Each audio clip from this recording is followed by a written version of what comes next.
Hello guys, yun na guys, almusal natin guys. Ayan na guys, almusal na na. Ayan, kasi maulan ang panahon. Aga tayo kumain ng kanin. Ayan, di na lang nasangag yung kanin. So wala kaming kanin na ano. Ayan, ito po yung sausawan, tuyo at saka kalamansi. May kamatis pa yata tayo ha. Ayan guys.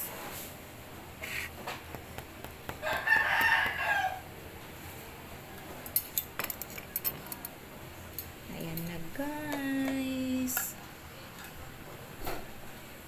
Kainan na. Ayan siya guys. Talong, pipino, tsaka hotdog. Tapos etlog. Baka... Ayan. Hindi naman sila sa tama.